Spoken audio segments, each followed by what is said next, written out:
Welcome to the Sasin Demystified Podcast. I'm very happy to introduce Dr. John Sweeney, who is the UNESCO Chair for Future Studies in Anticipatory Governance and Sustainable Policymaking at Westminster International University, and he's the co-editor-in-chief of World Futures Review. He also serves on the graduate faculty of the University of Houston's Master's Program in Strategic Foresight. In other words, he thinks about the future a lot. I first met John at Sasin's own flagship leadership course, the Global Executive Program, where he did a session on foresight.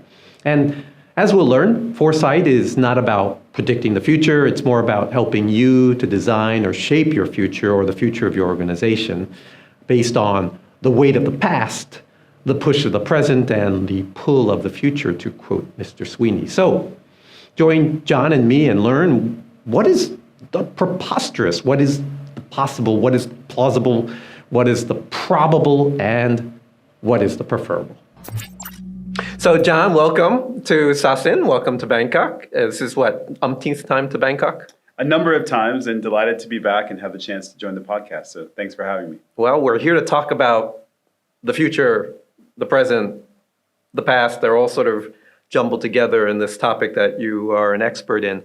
But you know, I want to start off with a quote from one of a historian who I like a lot. His name is Yuval Noah Harari, and he said, "Science fiction is the most important artistic genre today." And you think about 1984, which was written in 1948, and the invasiveness of surveillance today. And you think about another year, 2001, Stanley Kubrick's movie that was done in 1968, which sort of has strong echoes about artificial intelligence today. So we have in science fiction many examples about people in the past talking about possibilities in the future. Is that sort of what foresight is about?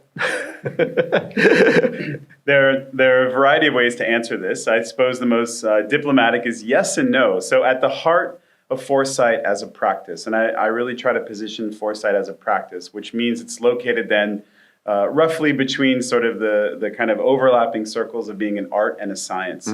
And there is an academic discipline of future studies. And that's a lot of what my training is in the context of the academic side, but also as an active practitioner and consultant in helping organizations or communities think through this. So my answer is going to be couched sort of in both. Harari's spot on in that a large part of the futures and foresight, as I like to call it, to kind of bring those two together, is about the idea of images of the future. And science fiction is clearly a major repository of those. And so it is all about the imaginings, the speculations, the types of possibilities that get created. And specifically, it's how do those shape how we think and feel about the future, which has a direct effect on decision making. And of course, on how we implement and what we do. And so there are a variety of implications at an organizational and community level. And so foresight is trying to really just ultimately kind of disentangle all of that. There are lots of kind of ways to kind of get at it. I like the metaphor approach as well, which a number of colleagues use. So the classical metaphor of foresight is the crystal ball, right? We look ahead, we have some kind of forethought and foreknowledge, and that gives us some type of an advantage. But the crystal ball sort of makes you feel like it's about prediction. It's not really about prediction, right? Exactly, and that's what I was going to say. That's the wrong metaphor. Like, that's the one. Even though it might be the one that's most dominant, right? And gets used. Actually, pivoting from that to something I would say far more everyday. So there's a colleague from South Africa. She uses the idea of the metaphor of brushing our teeth, and I like that a lot because for me, foresight is really a form of hygiene.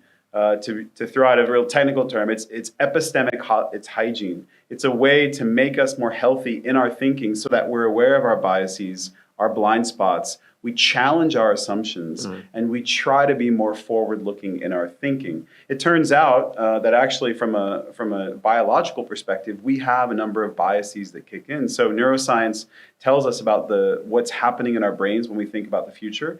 And it turns out that actually a large part of future thinking biologically is also related to functions of episodic memory.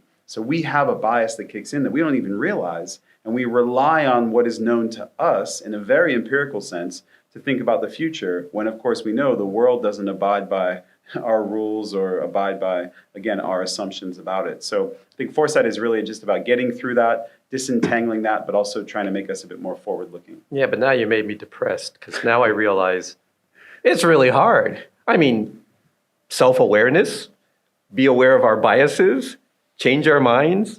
We hate that. Yeah, it is. We're really bad at that. We are, and I think the idea that foresight can be simple is clearly something that I think is coming back into fashion, because clearly, like, there are easy things that we can do to challenge our assumptions and to be, in a different way of thinking. One of which, of course, is to engage with a variety of forms of imaginative and speculative, fiction. And clearly, we live in an amazing time where we're seeing not just, different one culture, but like we're seeing globalized, types of imaginings of the future, which I think is a sign of health.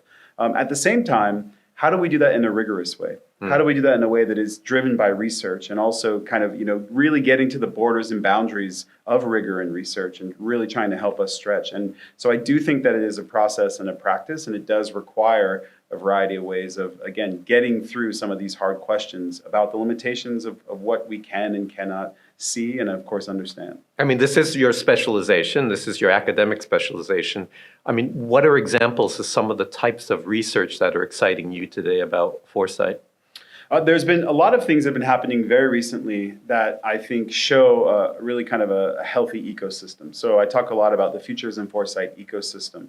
And I think on the research side in particular, there's a lot more emphasis on and focus on how do we evaluate and measure and understand what it is that we're really trying to do with this and the impacts that are really felt. So the classical impact is, okay, we have a strategy process, we do this leads to X, therefore we do Y. Okay, great, that's lovely and wonderful. But I'm also interested, to your point, on that more like fuzzy, messy, kind of gray area side, like how are we helping people be more reflective?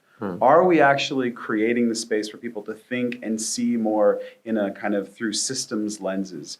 Are we actually enabling curiosity in ways that are productive and actually supporting more imagination? And so there are different ways to kind of create measures and metrics for that. I also talk a bit about, and this is rooted in actually lots of work that's undergoing, that happens in Asia Pacific, is to kind of distinguish between strategic foresight and transformative foresight. So the strategic side being the organizational, the strategy, policy, planning, the data-driven, the expert-driven kind of foresight. And on the transformative side, it's about the learning journey, the mindset, the mental model, about hopes and fears. And of course, those do overlap.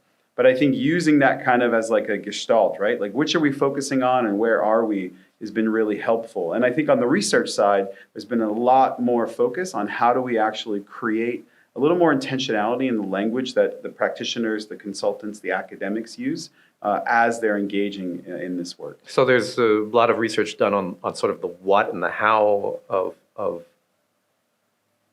I don't know, it's not about predicting the future, it's about really possibly shaping the future.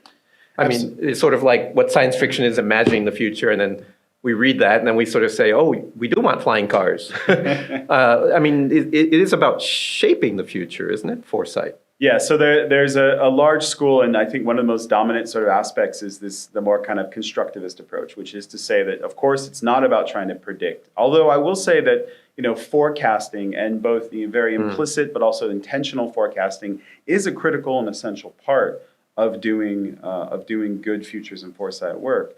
However, prediction is just, it's a fool's errand. And all of the long-term forecasting itself is even problematic. So it is about how do we get more information and knowledge, awareness and understanding so we can make better decisions today.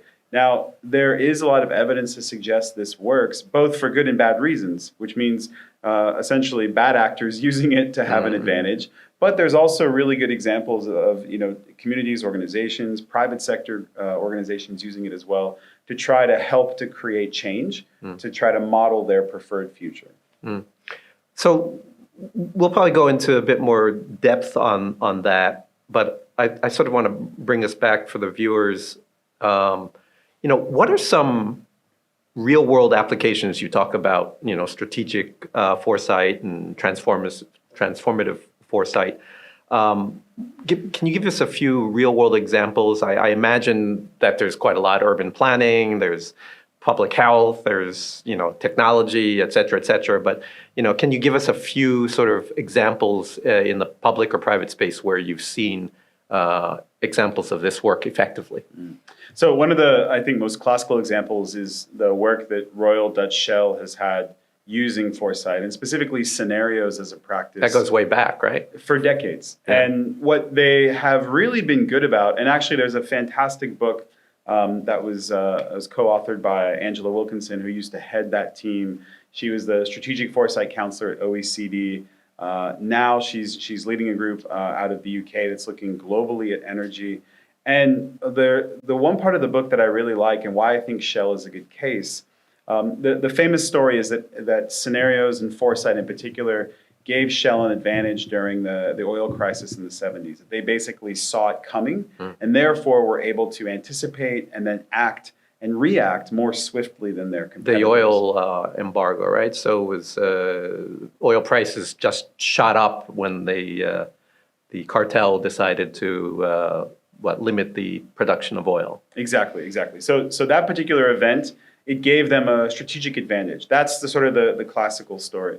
However, what they chronicle in the book, looking back over decades of practice, was that foresight helped to build an organizational culture where things could be questioned, where people were open and willing to talk about and to bring things forward. And I think that's the dynamic that I think is just as important, as powerful as being able to anticipate particular events and being able to kind of take measures to deal with them.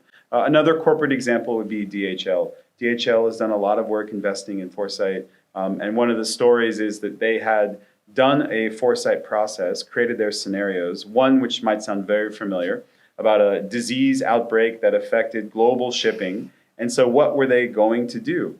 Well, it turns out that they needed to think about different types of logistic networks. So, leveraging land and sea, and they created all these strategies and plans and, roadmaps and what you do. And then, it kind of goes on a shelf. And then it turns out that in 2010, there was a major Icelandic volcano, not as dramatic as potentially we're seeing now in regards to damage in Iceland, but it shut down air travel across 22 countries in Europe, and 10 million people were stranded. And it turns out that DHL, specifically in Europe, was able not only to have their business operations up and running faster, but actually grew their business in many European markets throughout the crisis. Precisely because, and this is, I think, the real advantage of what foresight processes can do, they had already run through it. So they weren't just encountering this crisis or this event fresh. They already had, if you will, some plays in mind. And so the idea that foresight can help you build not a perfect map of the future, to your point, not about predicting, but if you can build up a playbook, and not only that, but actually when you're encountering something novel or encountering a crisis, that sort of reptilian part of the brain, right? The amygdala doesn't hijack, so you're not just reacting from a space of fear or not knowing, but you have developed some kind of comfort, and even then a comfort with the uncomfortable, right? Encountering that uncertainty and thinking about what's possible and what you might be able to do. And basically that's where I think foresight does bring a lot of value. That was about 13 years ago or so, before COVID, right? Obviously, but they anticipated one problem. It was very close to a different type of problem. And they sort of had a playbook in their head, as you're saying, right? So, although, can you actually pronounce the name of that volcano? I will not try to pronounce the name of the volcano in any way, shape, or form. I looked at the spelling on it. It's impossible to pronounce. What are some, we talked about scenario planning. If you could talk a bit about that, or other tools or methodologies that people in your space often use when you're talking with clients, working with people in institutions to anticipate the future. Those scenarios are definitely the gold standard, and that's one thing that has been utilized quite a lot, certainly within a corporate context. I think that what has been most exciting about the developments in the field, certainly over the last 10 years, has been the proliferation, really the growth of what might be considered alternative methods, but it really, I think, very quickly moved into the mainstream. So in my own work, I use lots of games and simulations. I've been on projects where we used experiential approaches. So you walk into a room and you're in the future, and we have actors and we have role play and we have costuming and we have artifacts and setup. And so there have been a number of, I think, approaches that have tried to blend design-driven approaches, but really to try to utilize what we understand now more about learning, which is it doesn't have to happen right in very sort of type of rote memorization ways, or not just engage the logical and rational parts of who we are, but to be very to engage us in emotional ways, to really try to draw out different ways of thinking and even creating meaning, but to have this kind of opportunity to have spaces of shared learning and discovery. One other quick example is when I was working for the Red Cross Red Crescent, it was part of the 10-year strategy development process. And how do you effectively talk to an organization of somewhere between 11 and 14 million volunteers? Nobody actually knows. And they do surveys, right? And surveys go out into the wind, and you're lucky if you get 3%, 5%. barely even that. So we had a technology partner, actually Newcastle University in the UK, and they have what's called the Open Lab, which is one of the world's leading labs and research on human-computer interaction. And we were talking with them, and they had this idea to say, look, maybe we can actually build a game on WhatsApp. And ultimately what we realized was there's amazing opportunities. So we had a scenario-based game that was delivered through WhatsApp, and we had 4,000 players across 120 countries doing it in 6 languages. And this was a watershed moment for the organization as far as engagement. And what that allowed us to do was to really crowdsource and use collective intelligence for identifying priorities and really what became the strategic objectives for the next strategy for the organization. And so a lot of it, I think, is that sense-making, that collective intelligence space, but of course using a variety of tech, whether it's what we have through existing, but also new and emerging tech to try to generate more insight, more conversation, more discussion on the critical issues. Because you basically want those in leadership positions to overcome what biases they've had. So they've had, I guess, presumably fairly narrow understanding of what their organization was thinking. And then they see this cornucopia of different views and ideas, and they realize that there are a lot of other ways of looking at issues than they have seen it. Is that basically the value of all this? It's going back to breaking through the biases and assumptions that people hold? 100%. And to that point exactly, certainly I think when organizations or certainly individual leaders get into this model of, all right, what are we going to do? This recency bias is really critical and essential. And certainly the last 4 years have been a really strong reminder that we can't just sort of, keep stumbling into the next crises, right? That we do need to be able to get better, not only at anticipation, but of course then at, really just taking our heads out of the sand. And so I think this is where trying to create those spaces are really critical. But also, and I think to your point about the leadership, how do we actually communicate that in effective ways? Because we can't, of course, just mortgage everything about now for some possibility for the future. We have to find that kind of sweet spot balance. And I think that requires a lot of maturity within an organization, a strong culture. So those other aspects, back to the transformative, are just as important, I think, to kind of realize the strategic foresight outcomes. I feel it's really tough to be a leader. It's always been tough to be a leader. The accelerating rate of change, I mean, it's been astounding even in the past year, what technology is presenting to us. And, you look at the numbers and still you're astonished at how few people actually leveraging these new tools that are coming on. So it's sort of washing over. But leaders are aware that there's this monumental change taking place. They have to take in a whole bunch of different assumptions that they've never really thought about. How do you help leaders think through this? How do you help? Do you find them sort of stuck in a bit of a paralysis mode right now, or do you see it as more of a challenge today than ever before? I think over the past 15 years that I've been fortunate enough to do this work, and I think this question around leadership has really come to the center. And I think, to your point exactly, it's because the pressures that leaders are facing, whether it's a public sector organization or corporate, are really starting to be felt in very tangible and even visceral ways. And so I think the biggest thing is to bring futures and foresight as a core competency, a capability from a leadership perspective.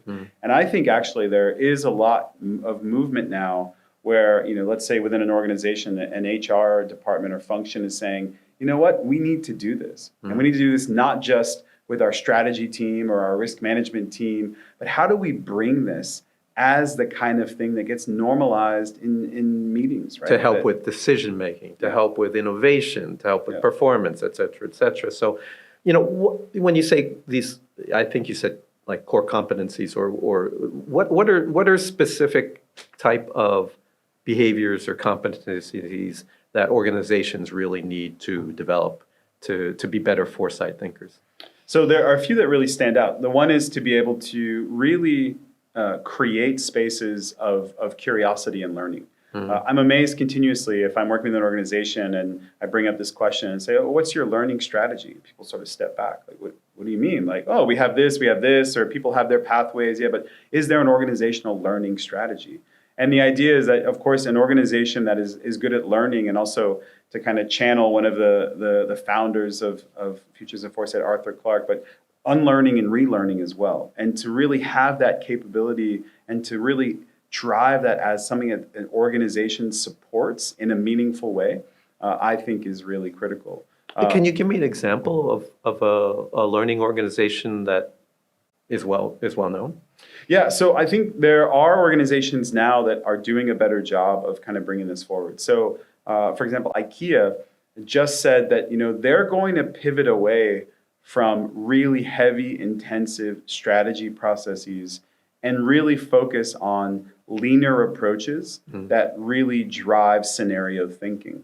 And so what they've been able to effectively do, and at the highest level of the organization get really approval and sign off for, is to say that, look, we commit to these models of the world. It's like, all right, let's do our planning for 6 to 9 months, and that gives us a 3 to 5 year window or snapshot. And then we hit play and the story unfolds. And then 6 months later, we realize it's completely irrelevant because the world is a different place. So what they've said is actually we need processes and we need the organization to be able to be more agile, more adaptive. So rather than, again, sort of setting up these 3 to 5 year windows, we're going to be just doing scenario thinking. And to invoke the toothbrush metaphor, if we brush our teeth once a year, we'll see very different results versus the continuous practice. And so I think IKEA is, and saying very publicly what they're trying to do, they're trying to create that scenario thinking as something that is normal as a part of what they do. You use the word world models? Is that?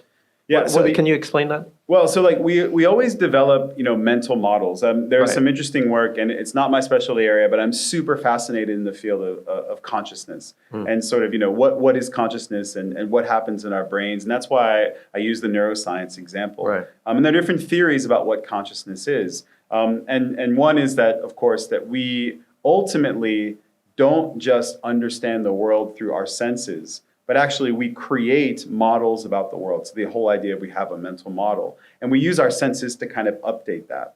And so, of course, over time, and this goes back to the kind of neuroscience of foresight, we have this idea of a sort of a mental model, and we talk about shifting mental models. But I think what ultimately foresight can help us do, and at a grand scale, is to try to update that model. So when I say kind of world model, oftentimes organizations have a very implicit or unspoken assumption or set of assumptions about the way the world works. And so there is this kind of understood or unspoken world model. And so a lot of times with the work that I do with an organization is, okay, let's try to step back from that and then try to come into a space to be able to think differently about what that is.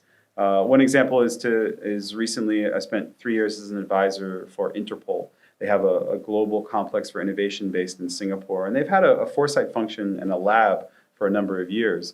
And of course, what really came forward during COVID was that criminals are extraordinarily entrepreneurial. They're early adopters. So you saw a major shift in pivot. You saw a huge spike in ransomware attacks, different types of online scams. And so it really then required a lot of support basically, at a variety of levels for police and law enforcement to be able to confront that. But the biggest thing was a lot of learning, unlearning, relearning about what police and law enforcement was and how to police in different sorts of ways, realizing you're also going through the challenges of a global pandemic. So how much, in a way, these tools are, as you say, it's brushing your teeth, not necessarily so that you can react or create the future. It's actually reacting to the present. It's basically an agility tool, right? Because it sounds like it's how do you react to changes that happen today? So it's the behaviors, not just for understanding what is the world going to look like 5 to 10 years, which of course can be important for strategic decision making. But it's like, if something happens today, how are you going to react? Is that how it benefits us? Yeah, and I think that's a big part of the if you read sort of the fine print of foresight, right? We talk, of course, about certain horizons, and maybe an organization wants to think about 2030 or 2040 or 2050 beyond sort of that 3 to 5 year cycle.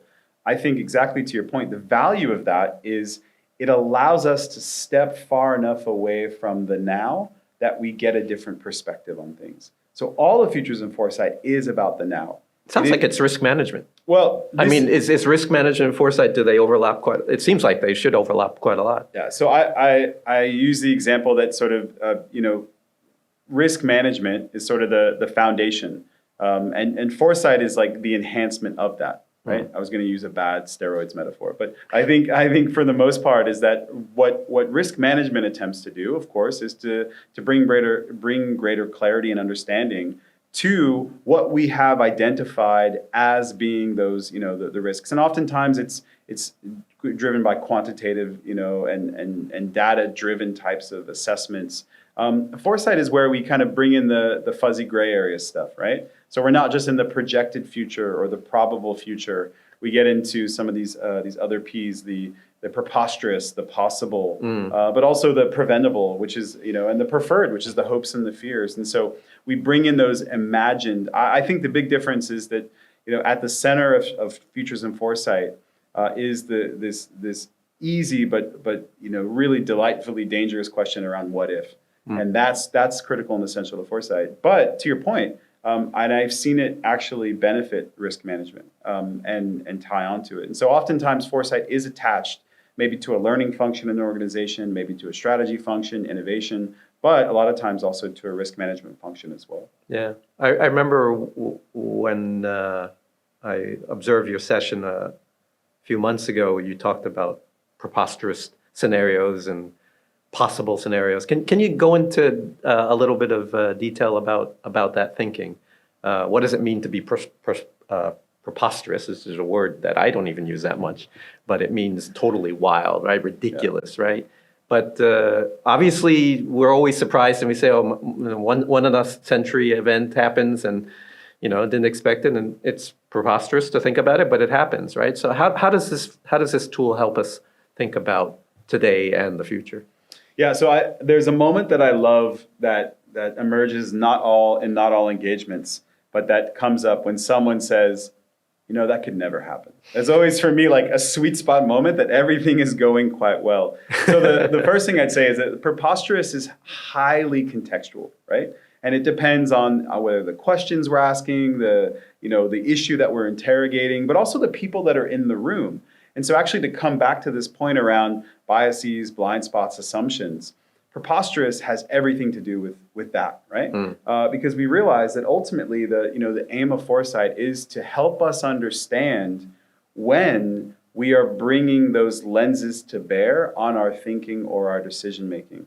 So one really quick example, this happened early in my career. I was still a graduate student, and we had a project on climate change. This was in 2011. And we were trying to sort of, forecast, imagine what Hawaii, the island chain in the middle of the Pacific Ocean, what might happen out to the year 2060.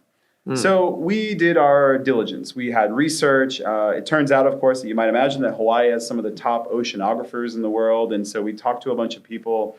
And this was a really great opportunity to get as much data and research as possible.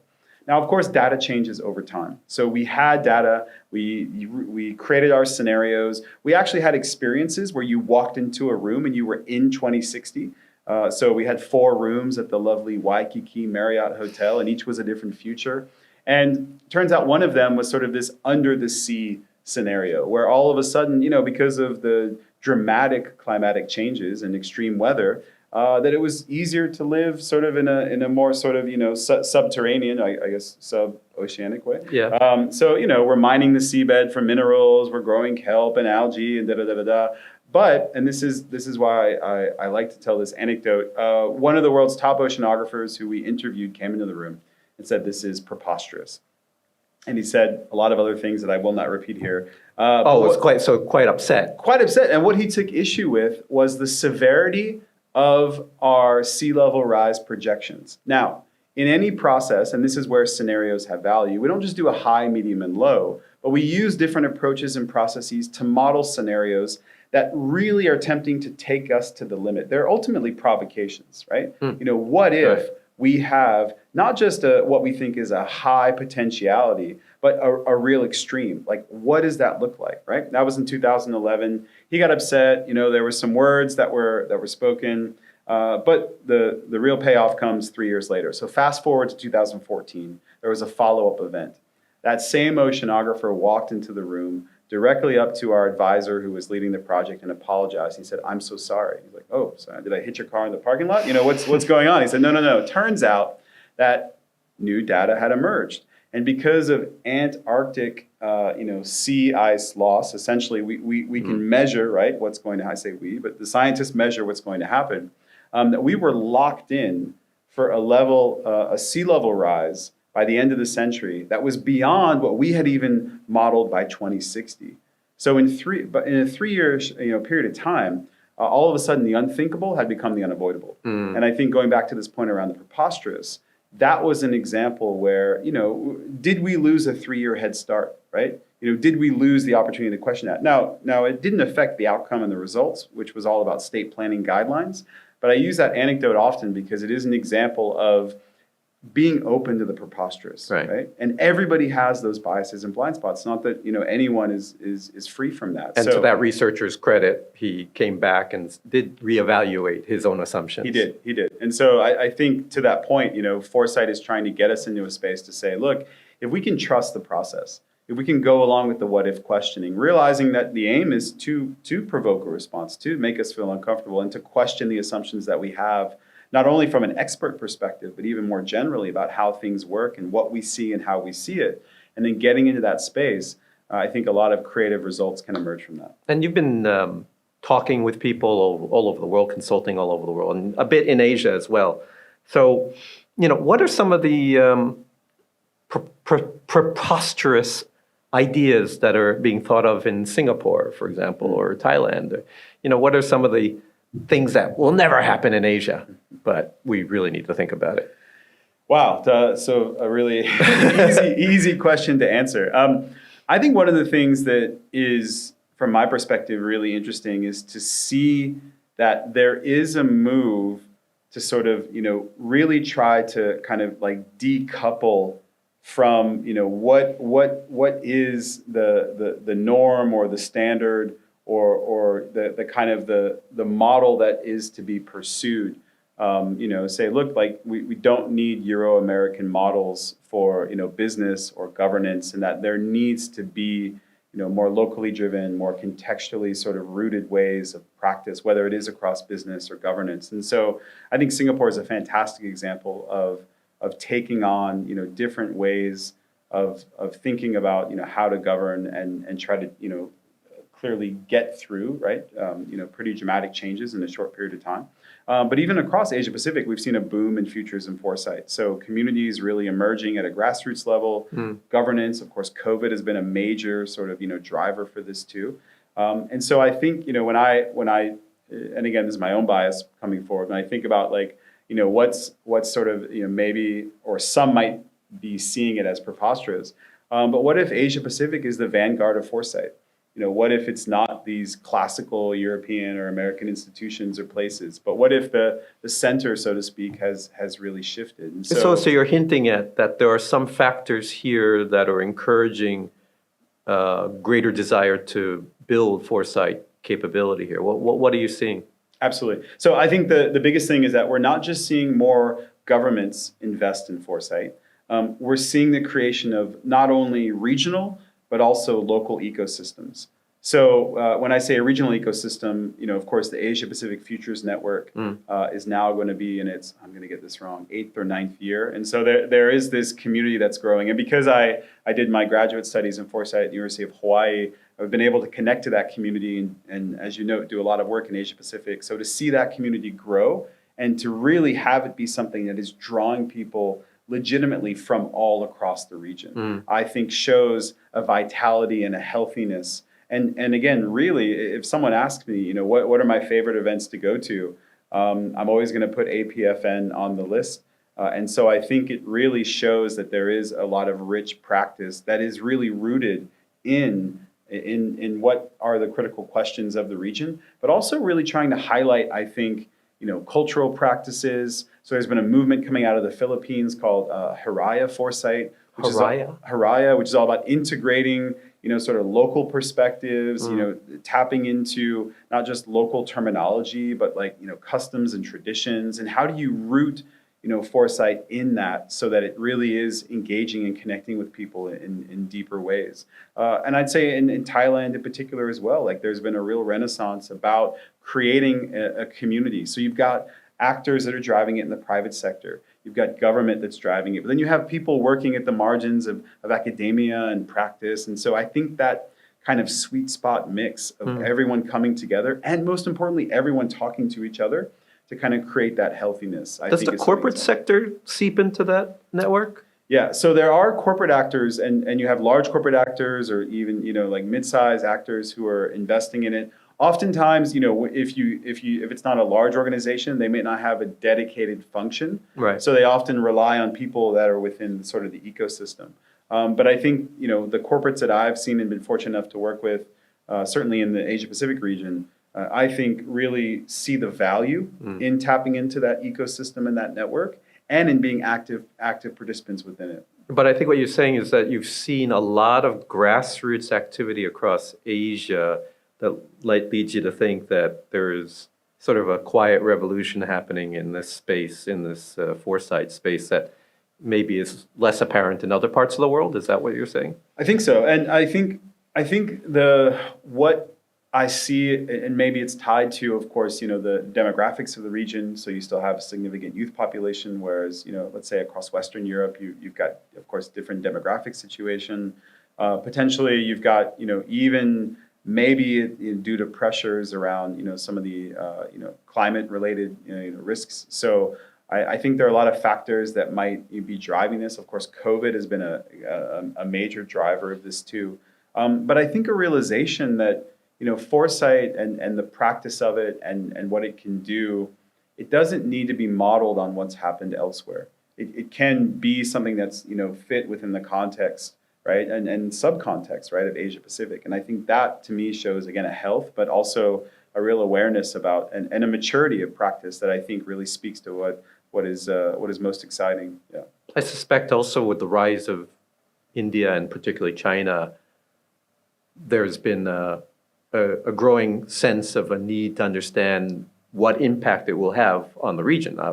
Just business alone, obviously, Thailand is very excited about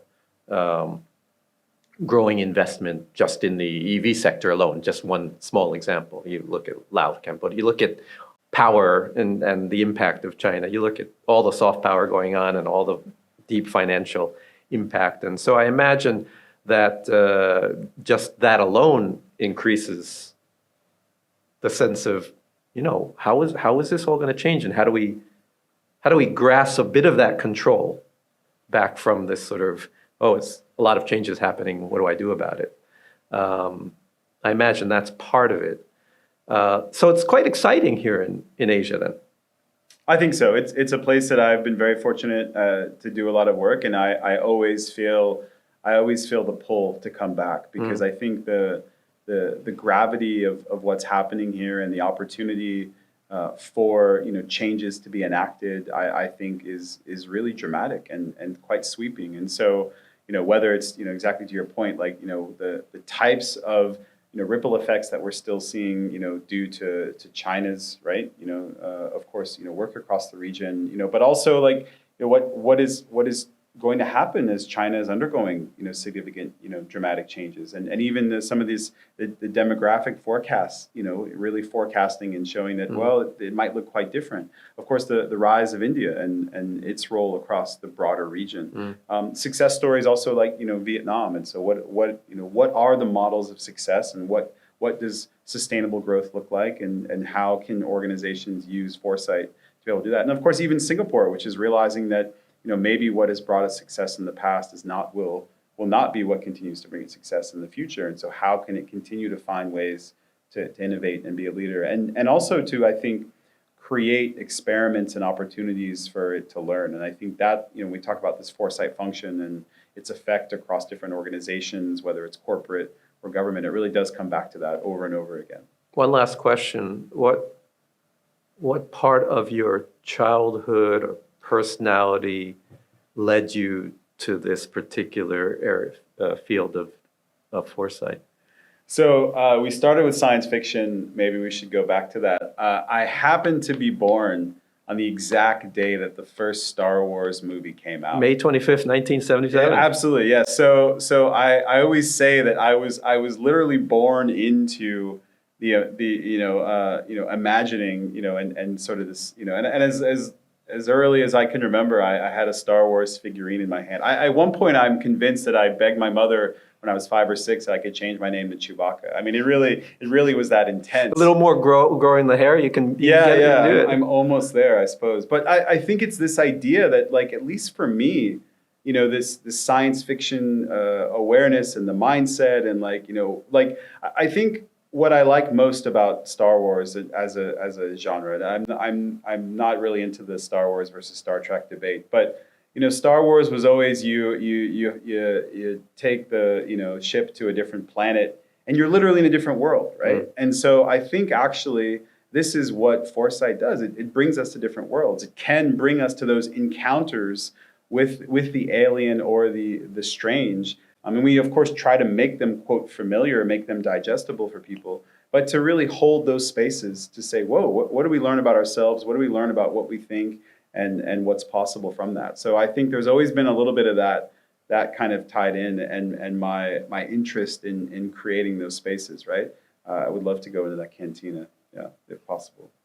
Very cool. It makes sense. Thanks a lot, John. Thanks so much, Roy.